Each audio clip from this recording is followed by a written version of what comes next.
ഇന്നത്തെ സഭ അനേകം പ്രതിസന്ധികളിലൂടെ കടന്നുപോകുന്നു. പരിശുദ്ധ പിതാവ് ആവർത്തിച്ച് ഓർമ്മപ്പെടുത്തി പറയുന്ന ഒരു കാര്യമുണ്ട്.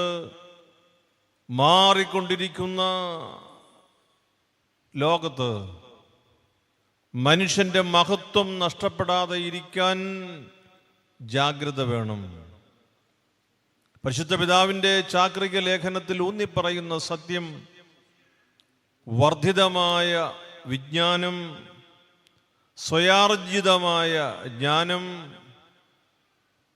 പ്രത്യേക സിദ്ധിയിലും പരിശ്രമത്തിലും സൃഷ്ടിക്കപ്പെടുന്ന ജ്ഞാനം, അത് മനുഷ്യ ഹൃദയത്തിൽ നിന്ന് വരുന്ന ജ്ഞാനത്തിൻ്റെ പകരമാകരുത്.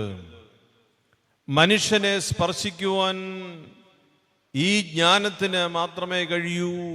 ദൈവം നൽകിയ ആത്മാവും ശരീരവുമുള്ള മനുഷ്യ ജീവിതം, ആർട്ടിഫിഷ്യൽ ഇൻ്റലിജൻസ്, അതിൻ്റെ പേരിൽ തന്നെ അതിൻ്റെ അപകടം പതിയിരിപ്പുണ്ട്. അതിൻ്റെ ഒരു ഭാഗത്ത് നമുക്ക് വലിയ സന്തോഷം പകരുമെങ്കിലും മറുഭാഗത്ത് അതിൻ്റെ യഥാർത്ഥ മുഖം പ്രകടമാണ്. നമുക്ക് വലിയ സന്തോഷമാണ് നമ്മൾ ഒരിക്കലും കേട്ടിട്ടില്ലാത്ത നമ്മുടെ വലിയ വല്യപ്പച്ചൻ്റെ ശബ്ദം ആർട്ടിഫിഷ്യൽ ഇൻ്റലിജൻസിലൂടെ നമുക്ക് ലഭിക്കുന്നു. നമുക്ക് വലിയ സന്തോഷമാണ്. അതൊരു വലിയ ബ്ലെസ്സിങ് ആയിട്ട് കാണും. മാർ ഇവാനിയോസ് പിതാവ് സംസാരിക്കുന്നത് ആർട്ടിഫിഷ്യൽ ഇൻ്റലിജൻസിലൂടെ നമുക്ക് കിട്ടുകയാണ്. കഴിഞ്ഞ ദിവസം ഒരാൾ പറഞ്ഞു, പിതാവ് സംസാരിക്കുക മാത്രമല്ല പദയാത്രയിൽ പിതാവും കൂടെ നടക്കുന്ന ചിത്രം. മാർ ഇവാനിയോസ് പിതാവിൻ്റെ പദയാത്രയിൽ പിതാവും കൂടെ നടക്കുന്നു. ശാസ്ത്രം പുരോഗമിച്ചിട്ടുണ്ട്. അപ്പോൾ നമുക്ക് സന്തോഷം. മാർ ഇവാനിയോസ് പിതാവ് നമ്മോട് സംസാരിക്കുന്നു. അത് നമുക്ക് തീർച്ചയായിട്ടും വൈകാരികമാണ്. അതിൽ അപകടമുണ്ട്. ഏത് ഇൻ്റലിജൻസ് ഉപയോഗിച്ച് മാർ ഇവാനിയോസ് പിതാവ് സംസാരിക്കുന്നതായി നമ്മെ കേൾപ്പിക്കുന്നുവോ ആ ഇൻ്റലിജൻസ് ഉപയോഗിച്ച് തന്നെ മാർ ഇവാനിയോസ് പിതാവ് സ്വപ്നത്തിൽ കാണാത്ത കാര്യവും നമ്മോട് പറയാൻ ഈ ബുദ്ധിക്ക് കഴിയും. നമ്മളതിനെ ബുദ്ധി എന്നല്ല പറയുന്നത്, നിങ്ങൾ പറഞ്ഞതാ ശരി. ആ ബുദ്ധിക്ക് ഇപ്പുറത്തൊരു അക്ഷരം കൂടെ ഉണ്ടല്ലോ. പക്ഷേ അത് സാധ്യമാണ്. പരിശുദ്ധ പിതാവ് നൽകുന്ന പ്രബോധനങ്ങൾ തീരുന്നതിന് മുൻപ് പരിശുദ്ധ പിതാവ് തന്നെ പിതാവിൻ്റെ പ്രബോധനത്തെ ഖണ്ഡിച്ചുകൊണ്ട് പറയുന്ന അനേകം പ്രഭാഷണങ്ങൾ വരുന്നുണ്ട്. Who can stop it? It's impossible. അപ്പോൾ നമ്മൾ ഒരു വശത്ത് സന്തോഷിക്കുന്നു. മാർ ഇവാനിയോസ് പിതാവിൻ്റെ പ്രസംഗം നമ്മൾ നേരിട്ട് കേട്ടു. അതിൽ വലിയ ഇളക്കം ആവശ്യമില്ല. അടിസ്ഥാനപരമായി സംഭവിക്കാവുന്ന അപകടത്തെക്കുറിച്ച് കൂടി നമുക്ക് ഓർമ്മയുണ്ടാകണം. ഞാൻ സൂചിപ്പിച്ചത്, നമ്മുടെ സഭ വ്യത്യസ്തമായി മലങ്കരയിൽ ഒരു നവീകരണം, ഒരു പുതുക്കൽ, ഒരു പുതിയ ഭാഷ്യം നൽകിയ മാർ ഇവാനിയോസിൻ്റെ സഭയാണ്. ജീർണത പ്രാപിച്ചതിനെയൊക്കെ പിതാവ് ദൂരെ കളഞ്ഞു.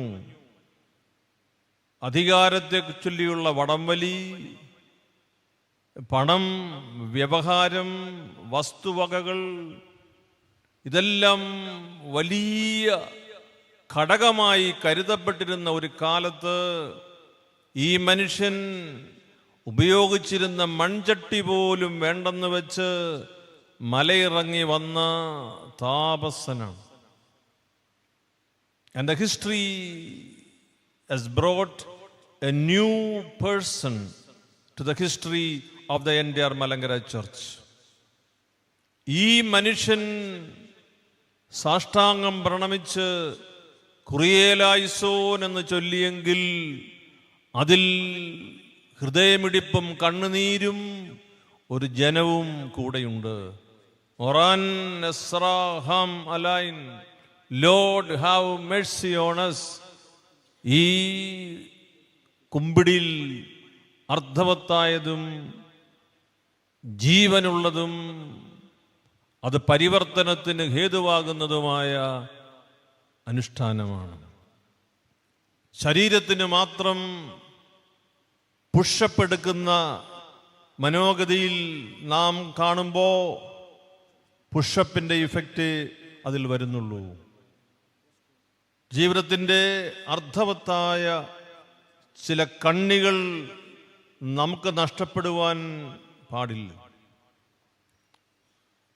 മാർ ഇവാനിയോസ് പിതാവിനെ ഒരു മലങ്കര സഭയുടെ യഥാർത്ഥ മുഖത്തിലേക്ക്, ഭാവത്തിലേക്ക് കൊണ്ടുവരുവാൻ പരിശുദ്ധാത്മാവ് സഹായിച്ചുവെന്ന് പരിശുദ്ധ ജോൺ പോൾ രണ്ടാമൻ മാർപ്പാപ്പ മുതൽ ഇങ്ങോട്ട് ആവർത്തിച്ച് നമ്മുടെ പുണ്യപിതാക്കന്മാർ പരസ്യമായി ഏറ്റവും ഒടുവിൽ ജൂൺ മാസം 15-ാം തീയതി പരിശുദ്ധ ലെയോ 14-ാമൻ മാർപ്പാപ്പ വരെ പ്രഖ്യാപിച്ചിട്ടുണ്ട്. It is the Holy Spirit that prompted him to do this act. ഈ സഭയുടെ, ഈ പുനരൈക്യ ശുശ്രൂഷയുടെ ശതാബ്ദിയാണ് ആഘോഷിക്കാൻ നമ്മൾ ഒരുങ്ങുക. ഈ ശതാബ്ദിയുടെ ഒരുക്കത്തിലാണ് നാം പ്രവേശിക്കുക. നാം അതിനെ എങ്ങനെ കാണണം? നാം എങ്ങനെ അതിനെ സമീപിക്കണം? നാം സ്വയപരിശോധനയ്ക്ക് വെക്കേണ്ടുന്ന കാര്യമാണ്.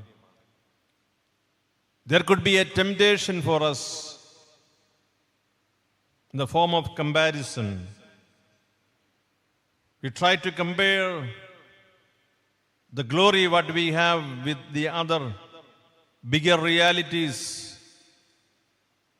and the result could be a minority complex, inferiority complex, and sometimes a complex coupled with indifferentism and desperate mood. But look at those, our own beloved priests, who worked hard to establish the image of the new Malankara Church in the nook and corner of our country, especially in our tri-states. We have to come back to the same spirit to bring the image of the Malankara Church which Mar Ivanios Tirumeni wanted.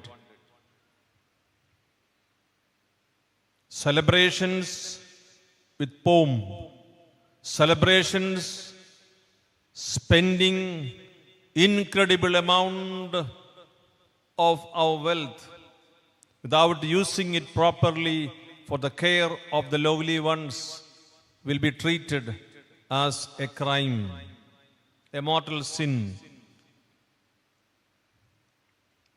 Justice and care.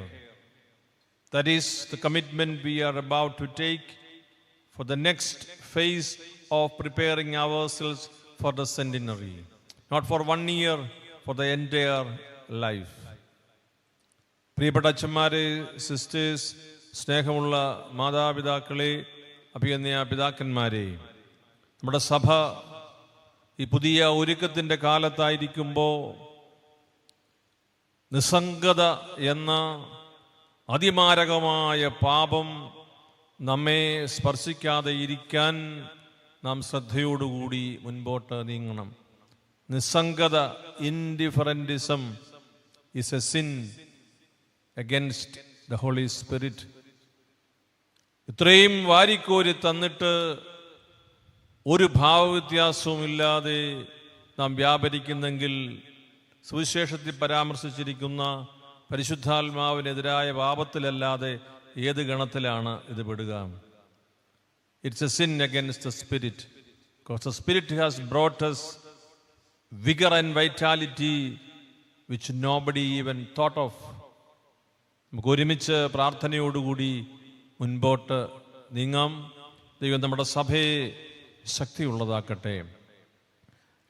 ആരാധനയെക്കുറിച്ച് പറയുമ്പോൾ നമ്മൾ പെട്ടെന്ന് ചില അനുഷ്ഠാനങ്ങളിലേക്ക് മാത്രം നമ്മൾ ശ്രദ്ധ പറയും. ഈ അനുഷ്ഠാനം അങ്ങനെയല്ല, ഇടത്തല്ല വലത്താണ് നിൽക്കേണ്ടതെന്ന്, അല്ലെങ്കിൽ ഇത് ഇവിടെയല്ല വെക്കേണ്ടത്, ഈ ഇന്ന സ്ഥലത്താണ് വെക്കേണ്ടതെന്ന്. അനുഷ്ഠാന ക്രമപരമായി അത് സത്യമാണ്, ശരിയാണ്.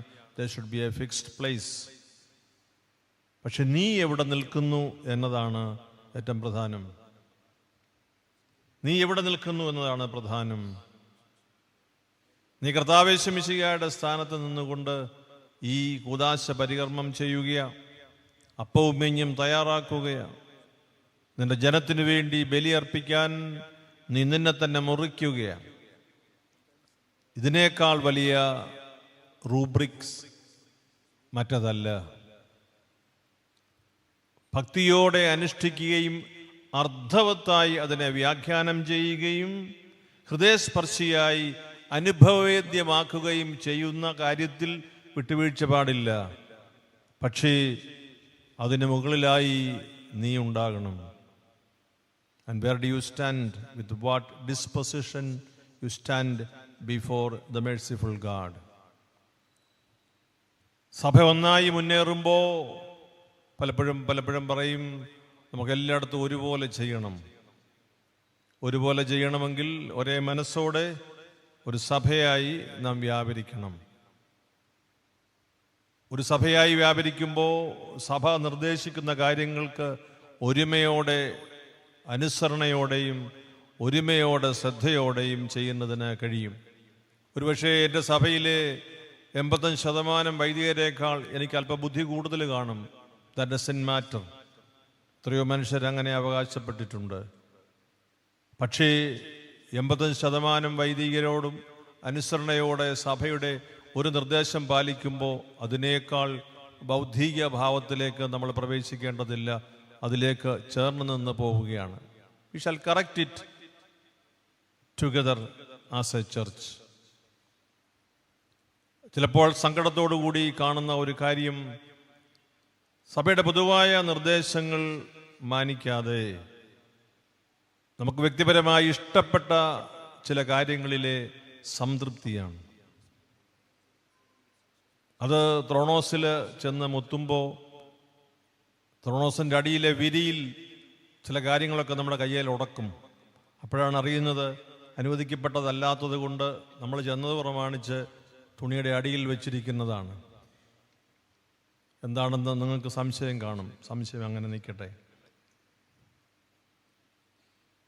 അതുകൊണ്ട് നാം എന്ത് നേടുന്നു? ഇത് കണ്ട് നിന്ന് ഉത്തരവാദിത്തപ്പെട്ടവർ കണ്ടു നിന്ന് സംസാരിക്കാതെ പോരുമ്പോൾ എല്ലാവരെയും സന്തോഷിപ്പിച്ചു എന്ന സംതൃപ്തിയിൽ അധികാരത്തിലുള്ളവരും സഹകാരികളും മടങ്ങുമ്പോൾ ഒരു സഭ ചുരുങ്ങിപ്പോവുകയാണ്. ഒരു സഭ അതിൻ്റെ കൃത്യമായ മാർഗനിർദ്ദേശത്തിൽ നിന്ന് പിന്നോക്കം പോവുകയാണ്. അങ്ങനെ വർദ്ധമാനമായ പിന്നോക്കം വരുമ്പോഴാണ് നാം അനൈക്യമെന്നും പല രീതികളെന്നുമൊക്കെ പരസ്യമായി പറയുന്ന അനുഭവത്തിൽ വന്ന കൂട്ടായ്മകളുടെ പാഠങ്ങൾ കാണുക. ഒരുമയോടെ നിന്ന് പോകുന്നതിന്, അനുഗ്രഹിക്കപ്പെട്ട സിദ്ധികൾ ലഭിച്ചിട്ടുള്ളവർ ആ സിദ്ധികൾ സഭയുടെ നന്മയ്ക്ക് വേണ്ടി മാറ്റിവെക്കുന്നതിന് നമുക്ക് സാധിക്കണം.